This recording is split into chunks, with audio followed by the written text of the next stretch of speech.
16 décembre 2021. Aujourd'hui, c'est mon anniversaire. C'est surtout le dernier jour des 7 ans qu'on aura passé aux Émirats Arabes Unis. 7 ans absolument extraordinaires.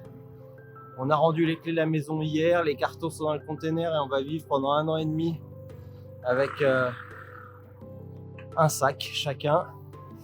Et on en profite. On essaye d'aller faire un dernier petit plouf à la plage en vélo avant de décoller, de prendre l'avion. Les filles montrent le chemin, on va en profiter en route pour de nouvelles aventures.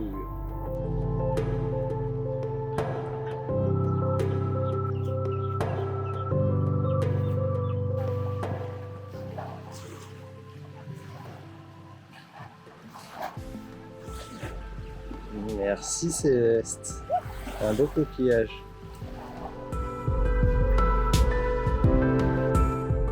C'est à mi-chemin entre nos lieux de résidence passés et futurs que nous faisons escale pour démarrer notre tour du monde, comme un trait d'union qui va durer près de 2 ans.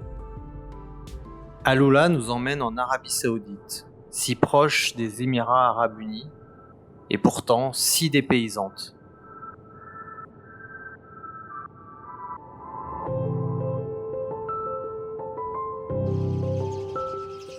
Un arbre artificiel ou une coiffure de dingue dans lequel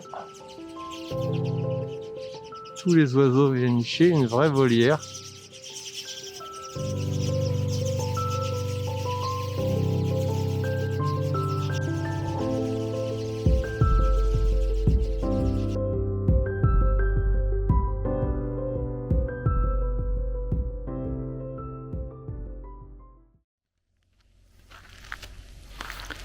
Il est 7h du matin, même pas. Tout le monde dort. On est arrivé de nuit hyper tard dans un endroit qui a l'air absolument extraordinaire. Je ne sais pas si vous voyez. Je vais essayer de montrer mieux, mais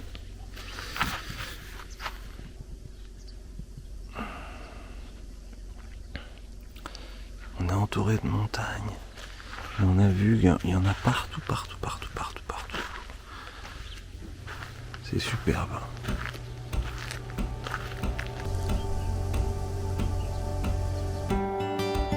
Nous sommes arrivés très tard à l'aéroport désert d'Alula, encore fourbu de notre déménagement et avec des bagages impressionnants. Malgré l'habitude d'évoluer à ces latitudes, trouver notre ferme isolée et la rejoindre de nuit avec notre voiture de location à travers le sable n'a pas été chose aisée. Aussi, nous découvrons ce matin les paysages environnants. Nous ne savons comment considérer cette étape. Début du tour du monde ? Simple escale ? Avant-goût du voyage ? L'aspect spectaculaire de notre environnement nous immerge sans transition dans le voyage et symbolise la promesse d'une expérience hors du commun.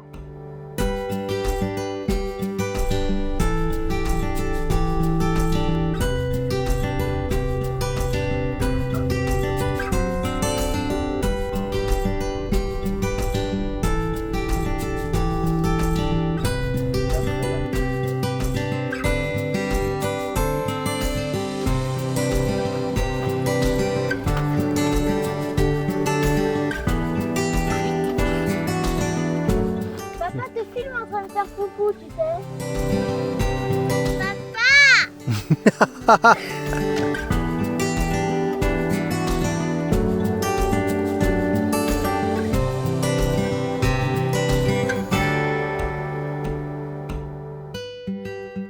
Nous sommes repartis à peine posés, car nous souhaitons découvrir une région du pays à l'écart d'Alula, qui, croyons-nous, est trop touristique à notre goût. Traverser des étendues vierges et la campagne profonde saoudienne nous enchantent. Comme un symbole de liberté, nous nous arrêtons pique-niquer là où notre regard nous a guidés, loin des axes routiers et des points de repère touristiques.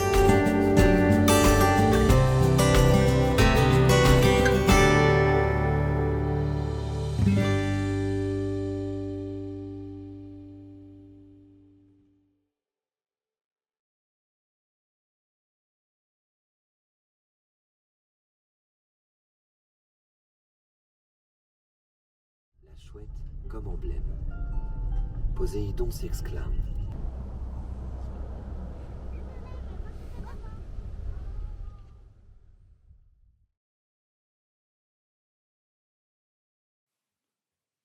Déjà ébahis par les paysages que nous avons traversés en voiture, nous ne pouvons nous empêcher de nous arrêter au bord de la route pour contempler le Grand Ouest saoudien. Tout concourt à nous sortir de notre quotidien, heure après heure.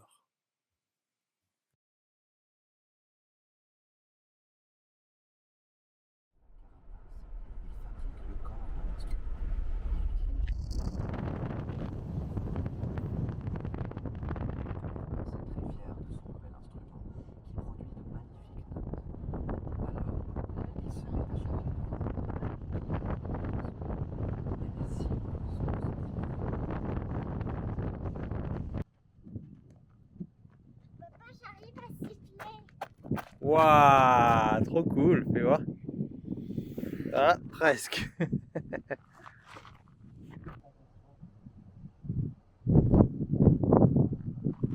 Voilà, on est dans un endroit incroyable en Arabie Saoudite. Trouvé sur les conseils de Frankie. Et je peux vous dire qu'il n'y a pas grand monde. On n'est pas emmerdé par les touristes. Si vous voulez savoir où c'est, voilà.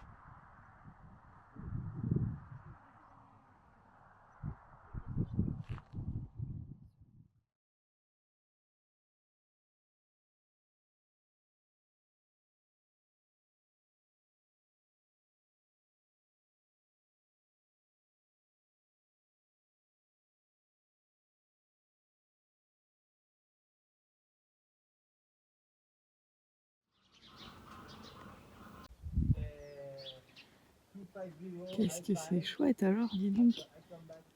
On est dans un jardin de Wadi Abissa. Regardez comme c'est beau, toutes les montagnes autour. Et ça, c'est la maison de la ferme en fait. C'est une ferme à mangue, donc il y a des manguiers partout. Et donc là, c'est l'entrée de la maison. Je vais vous faire une petite visite express. Franchement, je trouve ça assez mignon. Là, il y a du basilic. Donc, quand on rentre, ça sent super bon. Alors, je coupe une petite feuille de basilic. Et puis, le petit jardin, assez mignon. Voilà.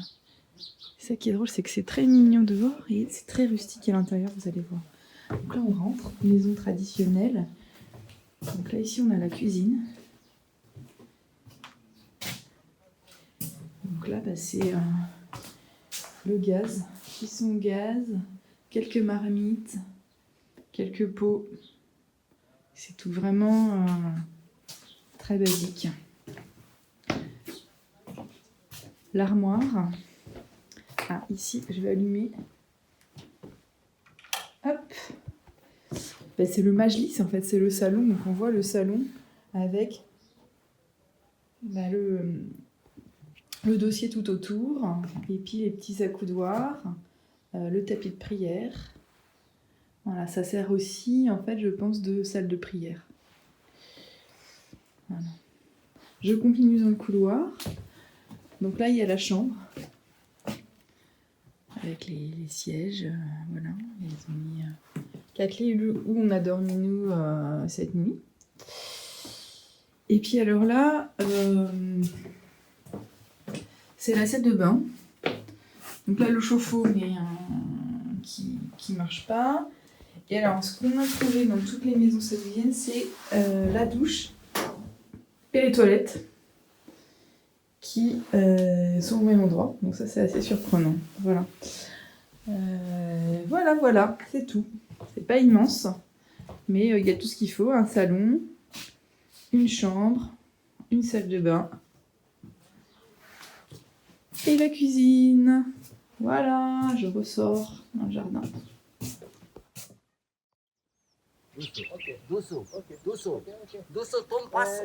t'aime, maman. Bon,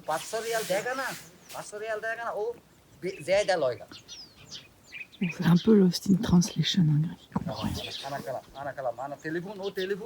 Vraiment qu'on apprenne l'arabe, c'est pas possible. Puis alors les filles, 5 ans d'arabe, elles connaissent juste quelques mots. Là, ça veut dire non.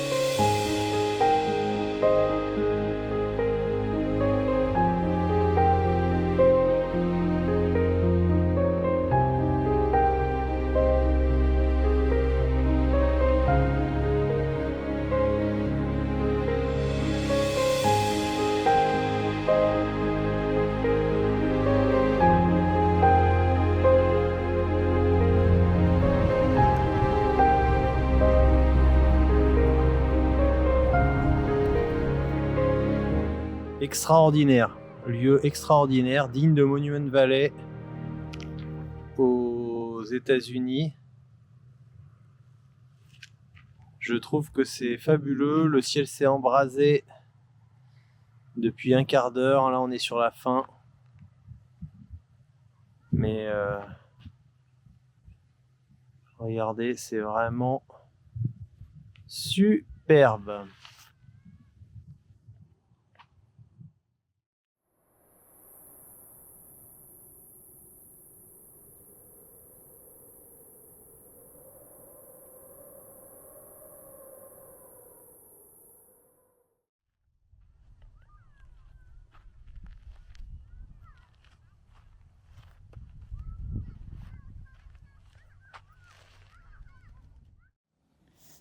Où est-ce que vous êtes, les filles? En Arabie Saoudite. C'est pas vrai. Mais où ça, en Arabie Saoudite? À Wadi Wadi Abissa? Mais ça a l'air dingue, on se croirait aux États-Unis, non? Il y a plein de montagnes. Il y a plein de montagnes autour de nous et c'est très bien.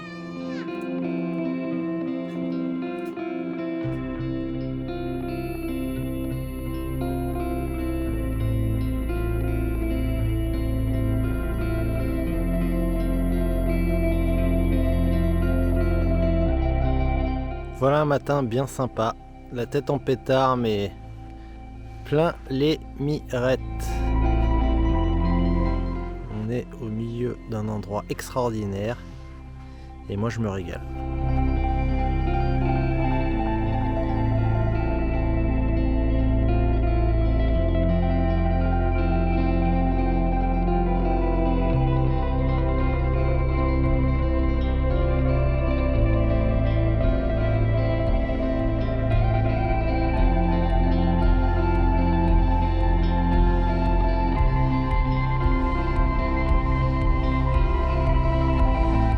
Nous sommes aimantés par le spectacle des couchers et levées de soleil. Nous déambulons le long d'une aire de repos, posée là de manière surprenante. Quelques Saoudiens viennent pourtant dérouler un tapis et installer leur matériel de bivouac impressionnant pour profiter des lieux. Et le dialogue s'engage naturellement. La gentillesse des Saoudiens ne nous surprend pas, elle est légendaire. Mais c'est agréable de l'expérimenter.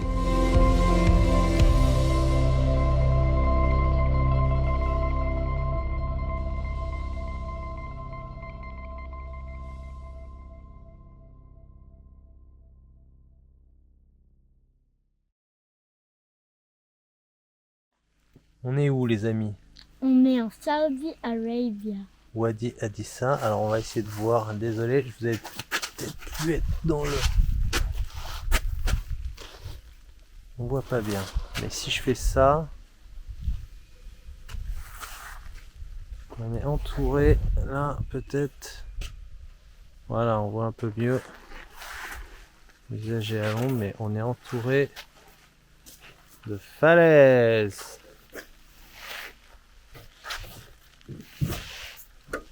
De palmiers et de roseaux.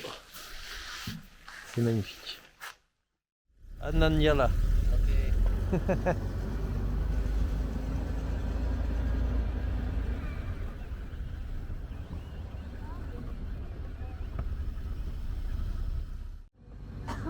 Attention.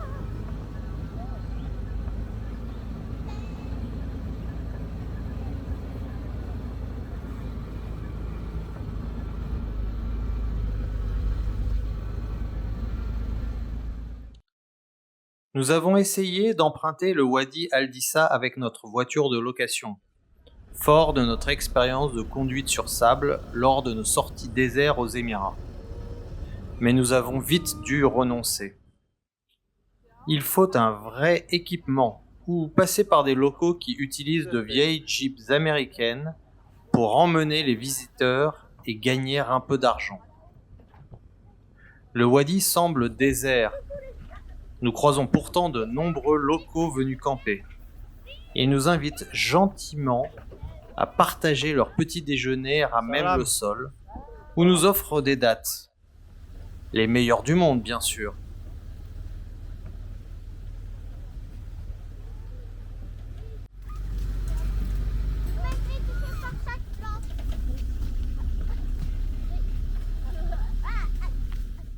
Ouais. Tu vas porter ma soeur. Attends, j'enlève l'écharpe. Et porte ma soeur. Mais non, t'inquiète pas.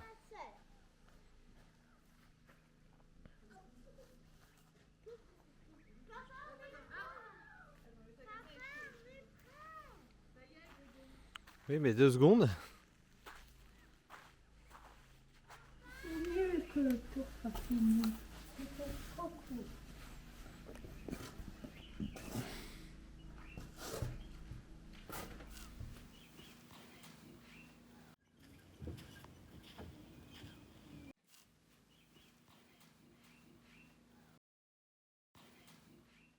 Salut les cousins. Salut. On est en Arabie Saoudite, à Wadi Al-Dissa. On est sur un safari. On roule sur l'eau. Il faut faire très gaffe à les grandes plantes comme ça. Tourne. Comme ça. Parce que moi, je me fais griffer sur la joue. Et ça fait très mal. Et moi, une plante m'a tapé sur la joue. Ça fait hyper mal. On a eu un bambou qui nous a tapé la tête.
Ça continue. Le Wadi Hadissa. Au milieu des chameaux. Il y a des chameaux partout, des palmiers, des roseaux. C'est extraordinaire. Évidemment des formations rocheuses incroyables. Et on peut y aller comme ça des heures et des heures. C'est super. Voilà, j'adore honnêtement l'Arabie comme dans les films. Génial.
Salam. Fine, thank you. Thank you, I enjoy.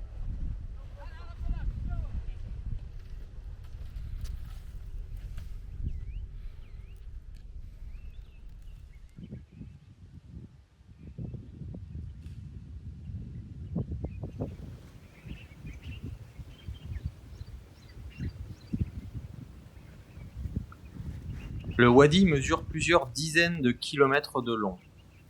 Et il faudrait une bonne journée pour le traverser et revenir à son entrée par une boucle.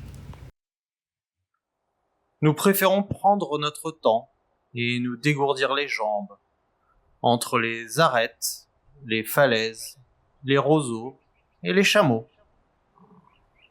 Wadi Hadissa, carte postale d'une Arabie heureuse et somptueuse.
Oui ma puce, j'arrive.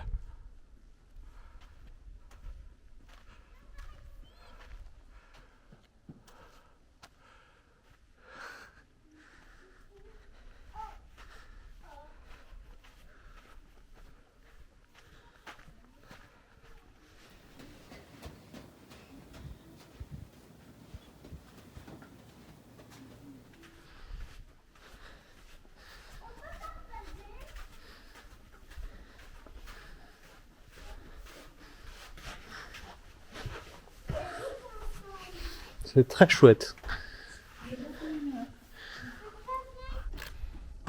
3. Waouh. Moi, je peux faire papa. Allez, on y va.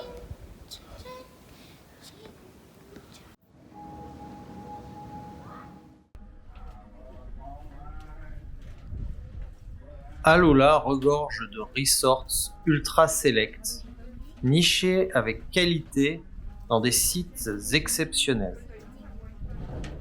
Habitas est l'un des plus emblématiques. Ses œuvres d'art en plein air, sa piscine et ses équipements sportifs font preuve d'un aménagement que nous avons peu vu dans notre vie. Une pause bienvenue dans ces journées déjà très denses.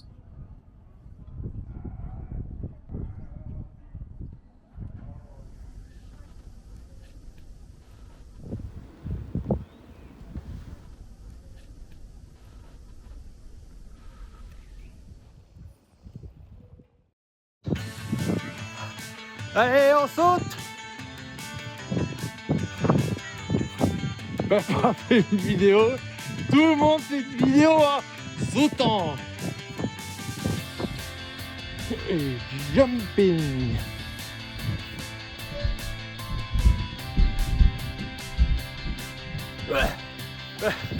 J'en peux plus!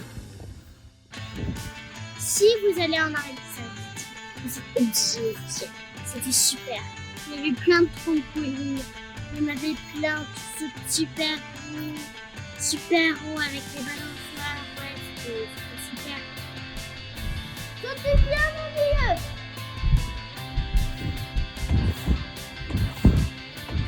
Tu vas au Penny!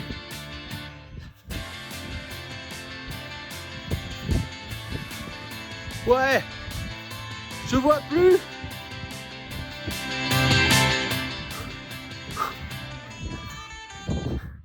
Coucou Céleste!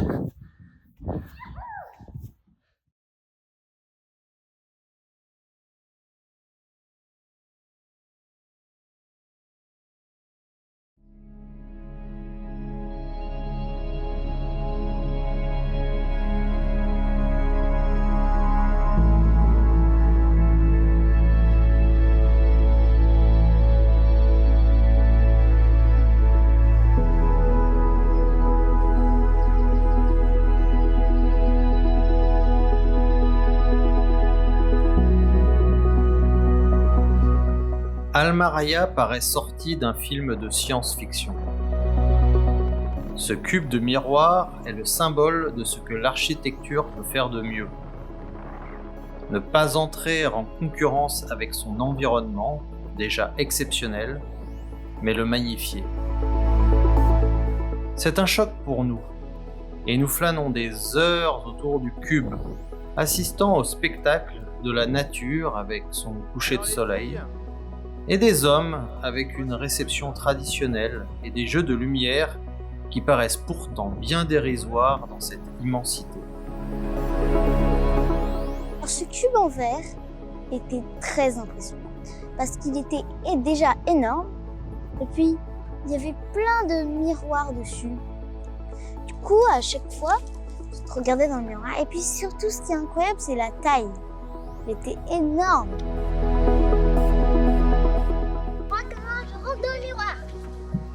C'est bizarre là. C'est pas très bien où t'es, Céleste.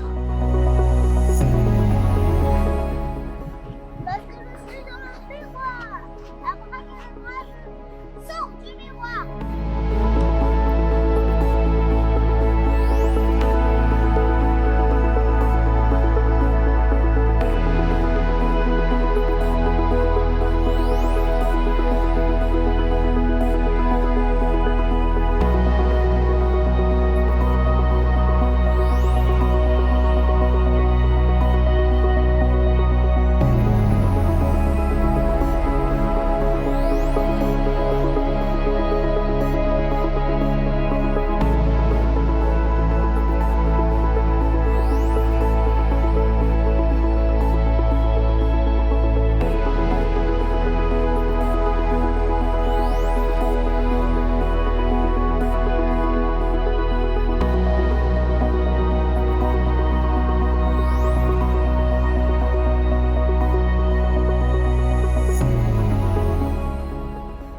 Et puis la nuit, il y avait aussi des lasers qui faisaient des dessins sur le miroir et qui reflétaient sur une roche. Donc c'était très impressionnant aussi. Nous nous couchons encore une fois la tête pleine de rêves et de féeries. Nous trouvons pourtant le moyen de prendre nos marques dans la ville d'Alula. Au-delà du site d'Elephant Rock, où nous piquons un somme, c'est au Pink Camel Café dans l'Oasis que nous nous posons au calme. Entre deux visites d'Old Town et son fort, ou entre un café et un dîner avec Walid et Samantha, d'anciens collègues qui vivent sur place, nous nous sentons comme des locaux. Nous trouverons même le temps de faire travailler les filles pour la première fois du voyage afin de prendre de bonnes habitudes.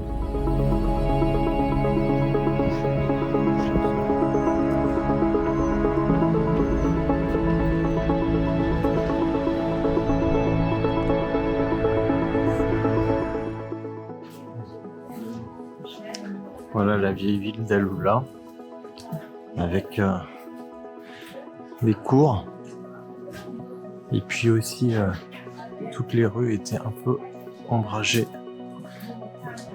avec des toits en pisé et en paille.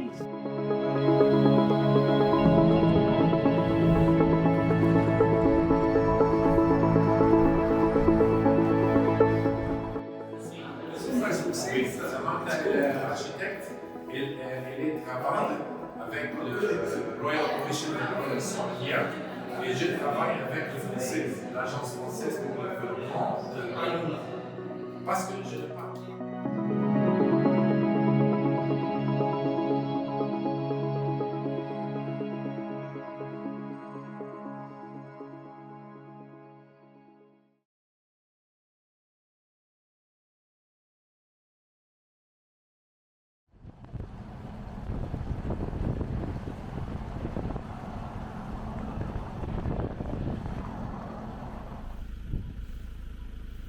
Ça m'a assez surpris parce que je savais pas qu'on pouvait creuser aussi profondément dans la roche.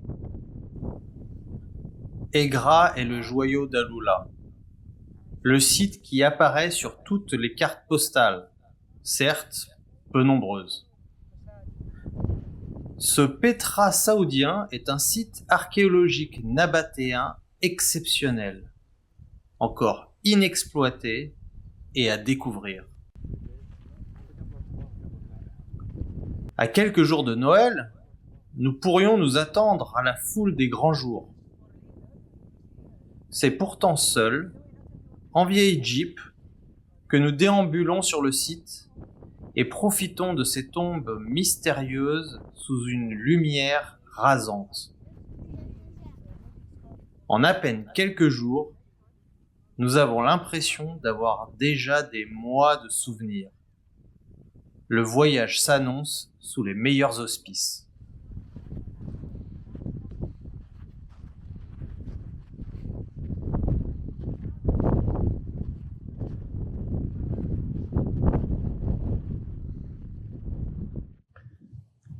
Là, on est à Egra, qui est le highlight d'Alula, et il faut le dire, il n'y a personne.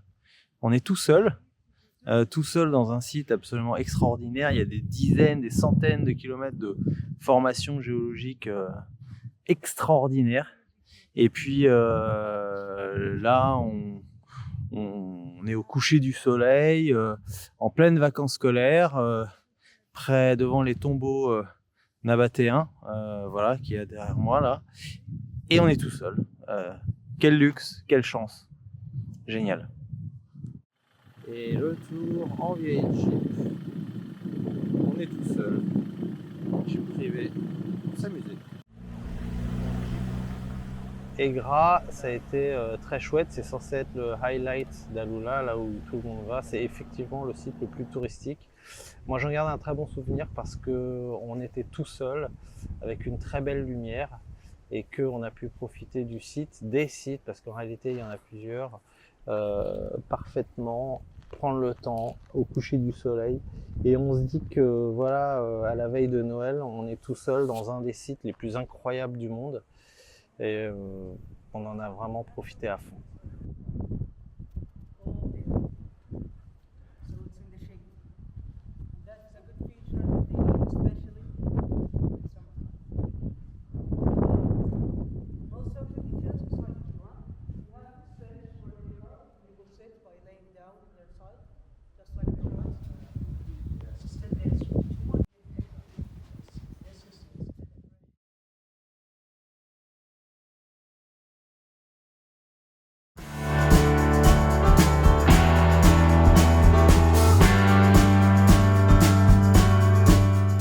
À Lula, moi j'ai le souvenir qu'on était tout seul dans le désert, dans ce site. Je pense surtout à... En fait, il y a tellement de sites extraordinaires à Alula. Je me souviens de la vieille ville d'Alula, qui a été désertée par ses habitants. Je me souviens de cet incroyable cube tout en verre qui reflète le désert d'Alula. Ça, j'ai trouvé ça absolument fabuleux. Cet architecte qui a su s'effacer et créer juste un cube de miroir qui reflète toute la beauté du lieu. Alula, pourquoi c'est beau? Parce que il y a du sable, des dunes, on est en plein désert, et puis il y a aussi des montagnes de rochers. Il fait très beau, la lumière est extraordinaire. Voilà. Et alors un autre site dont je me souviens, c'est notre tour en Jeep à Aigra, où en fait là on est dans un site nabatéen comme à Petra. Mais il faut imaginer ça dans un grand désert avec des caves, comme des temples creusés dans la montagne par endroits. Et puis là encore, on est tout seul parce que Alula, c'est un site qui n'est pas encore très touristique. Donc on avait tout le site pour nous, on a l'impression d'être les premiers à découvrir ce lieu et ça, c'était vraiment magique.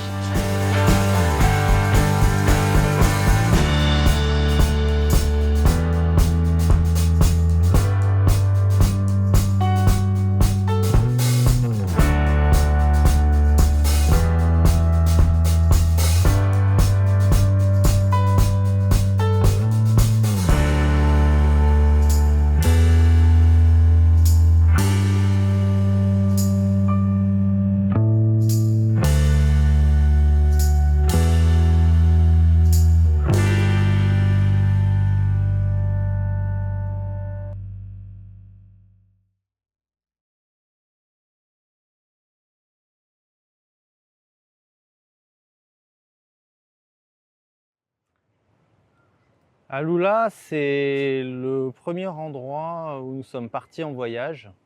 Et en fait, je pense que c'était un choix idéal de destination parce que ça nous a mis directement dans le voyage. Avant de partir, on se posait la question de savoir si ça faisait vraiment partie du voyage ou pas, dans la mesure où on rentrait à Paris après pour repartir en Russie. On se posait donc une question. Alula, c'était un intermède qu'on a fait à l'occasion de notre retour des Émirats Arabes Unis. Mais en fait, le site est tellement incroyable et surtout tellement isolé que ça a été tout de suite un choc et que ça nous a mis directement dans le voyage. Aujourd'hui, on le considère comme faisant partie intégrante du voyage. En tout cas, moi, ça m'a fait une impression extraordinaire.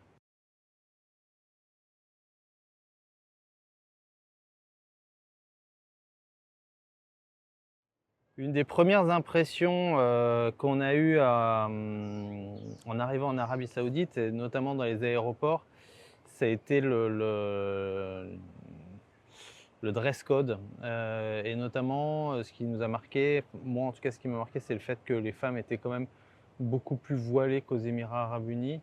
Même si c'était un pays qui s'ouvre, j'ai quand même eu le sentiment que il y avait encore du chemin à faire. Et que le fond profond du royaume était encore marqué par ses traditions wahhabites. Ça m'a fait bizarre parce que normalement en France et à Abu Dhabi et à Dubaï, tout le monde, enfin Abu Dhabi et Dubaï, elles sont voilées, mais bon, presque tout le monde, ils ont pas de voile, ils sont pas tout voilés, ils s'habillent comme ils veulent et tout. Et les voir toutes noires avec des voiles, ça m'a fait bizarre. Je me suis dit pourquoi elles se voilaient, si c'est elles qui choisissaient si elles voulaient se voiler, si c'est elles qui choisissaient la couleur ou autre chose. Je me disais que c'était un peu triste qu'elles soient tous aussi couvertes. Parce que c'est bien de voir les femmes libres, qui sont confortables. En plus, le pays il est très chaud, du coup, elles doivent avoir très chaud avec leur abaya. qui est noir.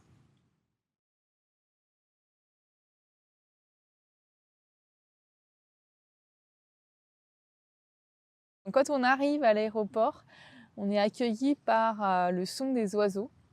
Et ça, c'est vraiment étonnant en arrivant à Lula. D'abord, j'avais hâte de découvrir un nouveau pays, une nouvelle ville. Et puis dès qu'on est sorti, il y avait un gros arbre en genre de métal doré. Et après, on entend des genres de petits bruits très très fort. Et on se dit que c'est, on va voir dans l'arbre, enfin on essaie de regarder dans l'arbre, et on voit plein d'oiseaux qui sont dans le gros arbre. Il y en a plein et ça fait beaucoup de bruit. Donc en fait, ils se sont tous nichés dans les branches de l'arbre en métal. Moi, ce que j'ai trouvé un petit peu bizarre et que je ne savais pas trop c'est venu, mais on avait vu un genre d'espèce d'arbre en métal avec un métal genre jaune, un petit peu jaune doré, avec plein d'oiseaux qui allaient dedans. Et moi, j'arrêtais pas de me demander, il y a des nids dedans, est-ce qu'il y a des œufs, est-ce qu'il y a des petits poussins, des petits oiseaux, ça devrait être trop mignon. Je sais pas comment ils ont fait pour les capturer et tout. Et je me disais, c'est trop bien, je pense que je vais m'amuser ici en Arabie Saoudite, super, je vais m'éclater.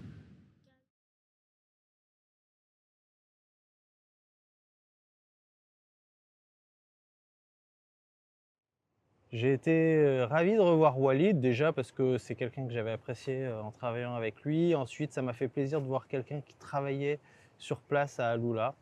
Et le fait de le voir, lui et Samantha, était vraiment très chouette. Il nous a gentiment invités dans sa maison. On l'a croisé vraiment par hasard dans la rue. Et ça a été très spontané, très sympa. Il a évidemment mis sa créativité à l'épreuve dans sa maison et ils ont monté quelque chose qui ressemble à une résidence d'artiste.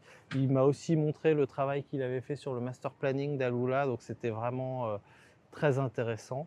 Et voilà, des bons moments passés avec lui dans un cadre merveilleux parce que leur maison est extraordinaire, aussi bien à l'intérieur que sur la terrasse, et ça nous a donné des inspirations pour notre future maison. Alors Walid, c'est un copain de papa, et comme c'était un architecte, il avait une super maison. Il avait une grande balançoire sur laquelle on pouvait se balancer en mangeant, ce qui était très drôle. Et puis aussi sur sa terrasse, il y avait un jacuzzi et il devait mettre du feu pour chauffer l'eau.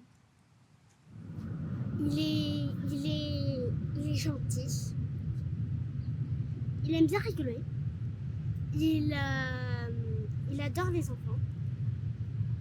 Et surtout, ce que j'aime le plus, c'est que lui, oh, mais les tours de magie, c'est super. Il n'arrête pas de faire des tours de magie. Nous, on lui dit, mais comment tu fais avec une pièce?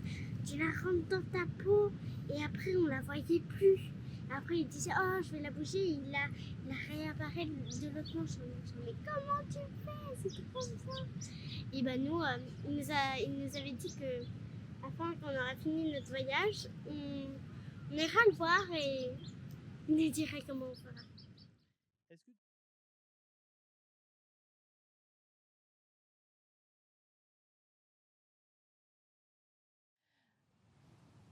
Alors le Wadi Al Dissa, ça avait un côté encore là, bout du monde, parce qu'on a fait, je sais pas, 300 km en voiture sur une route où on a croisé quasiment personne, une route toute neuve, pour arriver dans un village qui n'était pas loin du Wadi Al Dissa. Donc on n'a pas mis beaucoup de temps pour y aller parce qu'en fait il n'y avait pas de limitation de vitesse, donc on pouvait rouler assez vite sur cette route. Donc on est arrivé vite.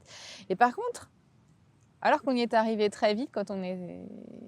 Tout d'un coup, on s'est retrouvé dans un paysage, là encore, de dunes, de montagnes, d'oasis aussi. Céleste, est-ce que tu peux nous raconter notre nuit au Wadi Al Dissa? C'était comment? Qu'est-ce qu'on a mangé, etc. Alors, d'abord, quand on est arrivé, ça avait l'air d'être assez confort. Mais on a vu un lit dehors. On s'est demandé si c'était notre lit. Mais en fait, c'était pas notre lit, c'était le lit du monsieur. Nous, on avait une chambre dans laquelle ça sentait pas très bon et il y avait beaucoup de poussière. Donc, c'était pas très confort. Je m'y attendais pas tellement. Et ce qu'on a mangé, on est allé dans un restaurant, on a pris takeaway pour prendre à la maison. Et après, du coup, comme on n'avait pas de couvert, on a dû manger avec les doigts. C'était très drôle. Ensuite, Céleste, on est allé au Wadi Al Dissa, on a fait un tour en jeep. Est-ce que tu peux me raconter un peu? Alors, on est parti en jeep. Au début, c'était une route en sable. Et du coup, on est arrivé et à un moment, je vois une rivière et plein de roseaux. Du coup, là, il y a un roseau qui passe, on doit se baisser. Il y a un autre roseau qui passe, on doit se rebaisser. Enfin bref, il y a plein de plantes qui te tapent dans la figure. Et la rivière aussi, elle peut être très très haute. Par exemple, ça c'est le sol et ça c'est la rivière, quoi. Du coup, la voiture, elle passe dedans. Ça t'a amusé? Oui. Et on a vu plein de chameaux là-bas. Et en rentrant, il y a deux Arabes qui ont proposé de petit déjeuner. Du coup, nous, donc du coup, on a petit déjeuner et c'était très bon. C'était rigolo parce que moi et ma sœur, en fait, c'était une voiture où le coffre, il n'y a pas le coffre, il n'y a pas de toit. Tu t'assis et il y a l'air qui te souffle. T'as l'air, t'as pas chaud à l'intérieur. Et c'était rigolo. Parfois, on s'arrêtait parce qu'on voyait les chameaux. Et on les a filmés entre eux. C'était très beau. Par contre, on a dû aller un peu loin. Et moi et ma sœur, on était à l'arrière. Et on était comme ça, on essayait d'échapper au roseau. Waouh! C'était trop rigolo. J'aimerais trop refaire. C'était trop bien. J'arrêtais pas de leur demander si on pouvait refaire. Trop. Est-ce que tu te souviens qu'on a été invité aussi par des locaux qui avaient dormi et qui campaient dans le wadi? Oui, on avait déjeuné avec eux, c'est ça? Voilà. Oui, alors ils avaient de la nourriture locale. C'était assez bon. Et on a discuté avec eux, on leur a demandé des endroits, si Aloula c'était bien, s'il fallait y aller, si ça valait le coup. Et aussi on a déjeuné avec eux et ils étaient très sympas. Ils étaient gentils comme des gens.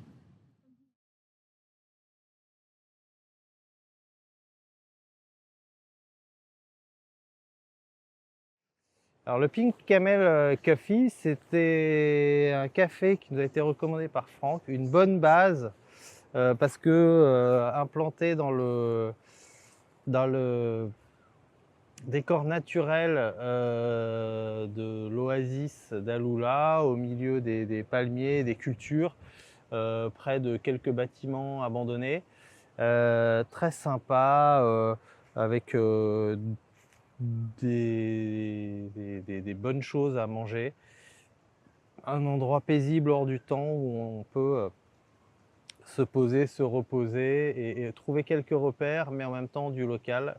C'était extraordinaire. Oh oui, c'était super.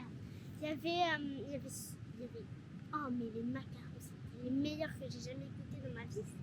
Et non seulement, il y avait aussi une dune de sable à côté et un château détruit. Un château détruit, abandonné. Et avec ma soeur, on allait dedans, on regardait des tunnels, on allait voir si par les fenêtres on pouvait passer dans une chambre inaccessible par un autre moyen. Et on voyait s'il ne restait pas des petits trucs anciens, des petites chaises, des petites marques, des petites... Notre base, quand on est retourné à Aloula, c'était un café que Franck nous avait conseillé qui s'appelait le Pink Camel, qui était pas de culture dans une vieille villette. Est-ce que tu t'en souviens? Oui, je m'en souviens. Parce que quand on mangeait, il y avait un beau paysage où il y avait plein de maisons abandonnées qui étaient très jolies. Et puis la nourriture était très bonne. Donc ça faisait un joli paysage et de la bonne nourriture.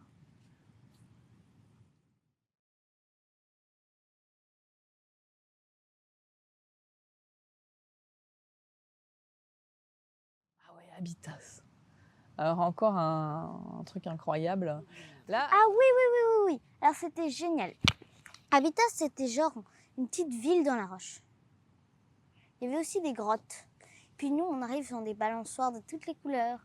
C'est très bien. Et après, on arrive, on descend et on prend plein de trampolines dans la roche. Enfin, dans la roche, près d'un genre de petit canyon. Et nous, on saute près des roches et c'est incroyable. Mais quand on y était, donc là, ils avaient demandé à des artistes de venir créer des œuvres. Donc il y avait un endroit où il y avait des grosses boules en plein désert, des boules de différentes couleurs, placées sur une pente en sable.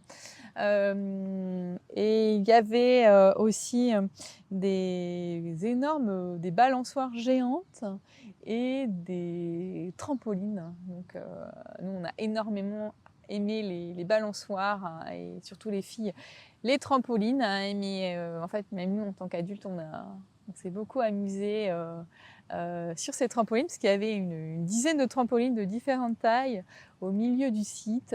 Et bon, comme on est là encore, on était absolument tout seul.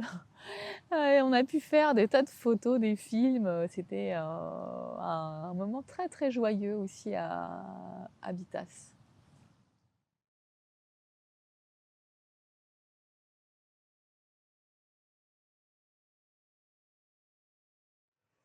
Almaraya, ça a peut-être été un des plus gros chocs pour nous tous.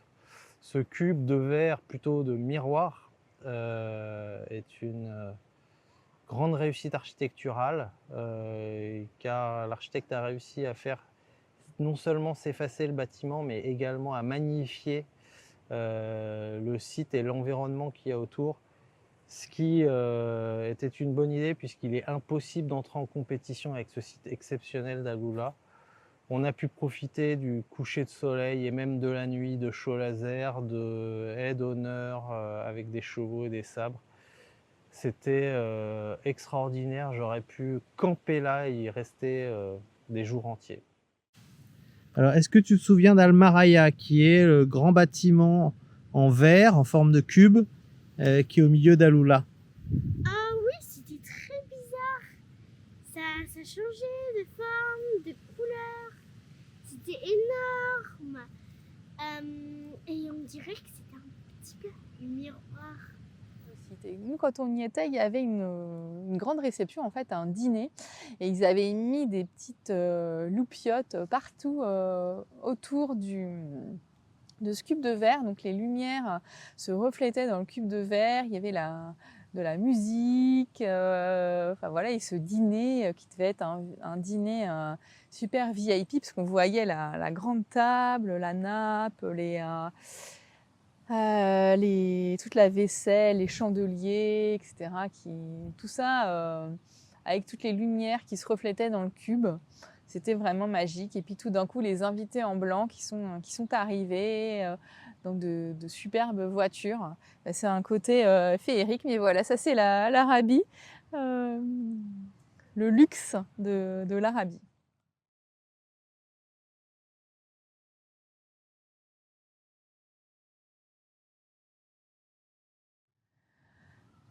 Alors Old Town, c'est une ville qui était autrefois occupée par les habitants d'Alula, mais en fait ils ont été, genre la raison je la connais pas exactement, mais en tout cas la population a migré dans un autre endroit. Donc en fait c'est une ville arabe toute en terre. On déambule dans ces petites ruelles imbriquées. On peut rentrer dans certaines maisons et donc tout est à l'ombre, il fait assez frais dans cet endroit. Et donc c'est une ville qui était encore habitée dans les années 50, etc. Donc c'est pas une ville très ancienne, mais c'est une ville qui tout d'un coup a été vidée de sa population. Donc on a l'impression que tout est resté comme ça. Il y a un côté un peu Pompéi. Et puis évidemment, comme la ville était construite tout en terre, elle a commencé à s'abîmer. Donc il y a des maisons qui ont commencé à s'effondrer, etc. Et puis on peut monter un endroit, il y a un belvédère. Donc du belvédère, on a la vue sur cette ville et on se rend compte de l'étendue à la fois de de la ville et de toute la palmeraie qu'il y a derrière et qui est encadrée par de larges montagnes.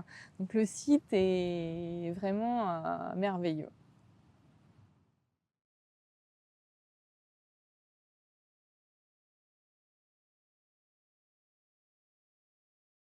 C'est l'Arabie Saoudite. On ne peut pas faire ça comme tout le monde. Donc là, on arrive dans des jeeps de toutes les couleurs Pantone, des jeeps découvertes. Et nous, on a eu un guide, je crois qu'il s'appelait Mohamed, je crois. Et il était vraiment passionné par le site. Donc il nous a emmenés découvrir des immenses... comme des espèces de grottes, des grandes grottes, des passages entre très très fins en fait entre des montagnes, les sites. Enfin, il nous a partagé sa passion pour le site, pour Alula, et il nous a dit que ce qu'on avait vu c'était une toute petite partie du site puisqu'il y avait encore énormément à découvrir. Il y a des archéologues qui travaillent sur le site pour aller fouiller et ils ont déjà découvert des coins avec beaucoup de ces temples creusés dans la roche, donc un peu comme à Petra.